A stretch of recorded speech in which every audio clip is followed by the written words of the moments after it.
Assalamualaikum warahmatullahi wabarakatuh. Saya Eriska Septianingrum dari kelas 4A PGSD Universitas Muhammadiyah Pringsewu dengan NPM 015. Di sini saya akan melakukan pembelajaran matematika sekolah dasar dengan materi pemfaktoran KPK dan juga FPB. Nah, untuk yang pertama, kita akan mempelajari cara menentukan faktor. Bagaimana sih cara menentukan faktor dari suatu bilangan? Di sini Ibu menggunakan bilangan 12 sebagai contoh cara menentukan faktor. Nah, di sini sudah ada 12 persegi yang disusun menjadi satu baris menjadi persegi panjang. Dan persegi panjang ini jika dilihat menggunakan faktor perkalian, maka hasilnya adalah 1 dikali 12. Kenapa 1 dikali 12? Karena persegi panjang ini tersusun dari satu baris persegi panjang yang tersusun dari 12 balok. Terus ada nggak sih cara untuk menyusun 12 balok persegi ini menjadi bentuk persegi panjang yang berbeda? Ada dong. Yuk kita simak cara yang pertama. Terlihat ada persegi panjang yang tersusun dari 12 balok persegi. Sama seperti persegi panjang yang awal tadi, persegi panjang kali ini juga tersusun dari 12 kotak persegi. Namun bedanya persegi panjang kali ini tersusun dari 2 baris dan 6 balok yang tersusun ke samping. Maka jika dilihat dari faktor perkalian, hasilnya adalah 2 dikali 6, 2 baris dan 6 balok ke samping, 2 dikali 6. Oke, ada lagi cara yang kedua. Nah, kali ini persegi panjangnya lebih pendek ya anak-anak. Persegi panjang kali ini tersusun dari 3 baris ke bawah dan 4 baris ke samping. Dan sama-sama terdiri dari 12 balok. Nah, jika dilihat dari faktor perkalian, maka hasilnya adalah 3 dikali 4, 3 baris ke bawah dan 4 baris ke samping. Nah, untuk yang terakhir agak sedikit berbeda nih anak-anak. Persegi panjangnya bukan ke samping, tapi ke bawah. Persegi panjang kali ini juga tersusun dari 12 balok persegi yang tersusun dari 6 baris ke bawah dan 2 baris ke samping. Maka persegi panjang kali ini lebih panjangnya ke bawah. Dan jika dilihat dengan faktor perkalian, maka hasilnya adalah 6 dikali 2. Kemudian kita akan membuat tabel untuk menentukan pemfaktorannya. Di sini sudah ada tabel. Nah, yang pertama ada 1 dikali 12, maka hasilnya adalah 12. Kemudian ada 2 dikali 6, maka hasilnya adalah 12. Dan juga ada 3 dikali 4, hasilnya adalah 12. Dan 6 dikali 2 hasilnya juga 12.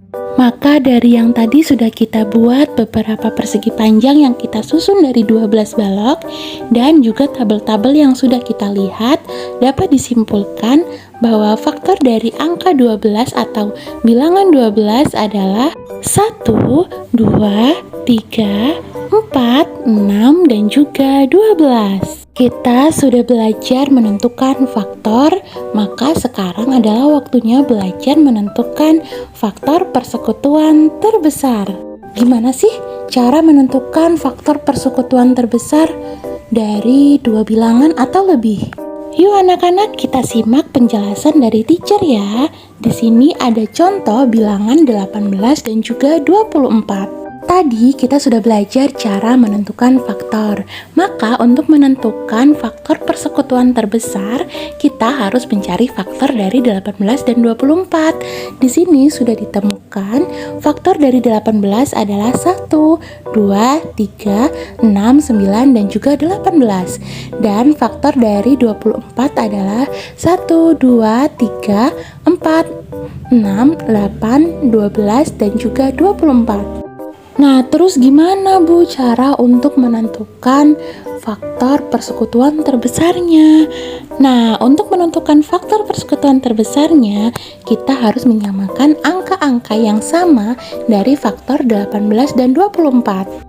Di sini angka yang sama dari faktor 18 dan 24 adalah 1, 2, 3, dan juga 6. Nah, untuk menentukan faktor persekutuan terbesarnya, kita tinggal lihat nih, mana nih angka yang sama dan angka yang terbesar dari faktor 18 dan juga 24. Jika dilihat dari angka-angka yang sama, maka angka terbesarnya adalah 6. Jadi, faktor terbesar atau persekutuan terbesar dari bilangan 18 dan 24 adalah bilangan 6. Gimana nih anak-anak? Udah pada paham belum? Kalau udah paham, kita sekarang masuk ke materi berikutnya, yaitu kelipatan persekutuan terkecil atau KPK. Nah, gimana sih cara menentukan KPK atau persekutuan terkecil dari suatu bilangan? Nah, di sini Ibu menggunakan bilangan 3 dan juga 5 untuk menentukan KPK. Langkah pertama untuk menentukan persekutuan terkecil dari suatu bilangan adalah kita harus mencari kelipatan dari bilangan tersebut.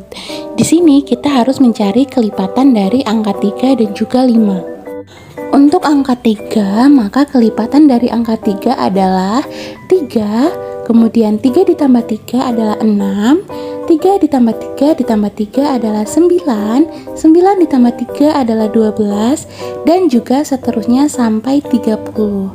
Kemudian angka 5, 5 ditambah 5 sama dengan 10, 10 ditambah 5 sama dengan 15, dan juga seterusnya sampai angka 30.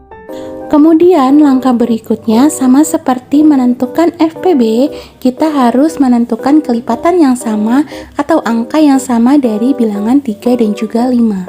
Nah, kita samakan dulu nih. Jadi angka yang sama dari kelipatan 3 dan 5, yang pertama adalah angka 15. Dan berikutnya adalah bilangan 30. Jadi bilangan yang sama atau kelipatan yang sama dari 3 dan 5 adalah angka 15 dan juga 30. Lalu untuk kemudian kita menentukan bilangan terkecil dari 3 dan 5.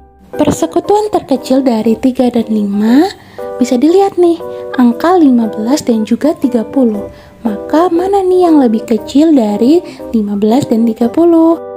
Pastinya yang terkecil dari angka 15 dan juga 30 adalah angka 15. Maka faktor persekutuan terkecil dari angka 3 dan 5 adalah 15. Sekian pembelajaran matematika sekolah dasar materi pemfaktoran KPK dan juga FPB. Semoga video ini dapat bermanfaat bagi teman-teman yang menonton. Wassalamualaikum warahmatullahi wabarakatuh.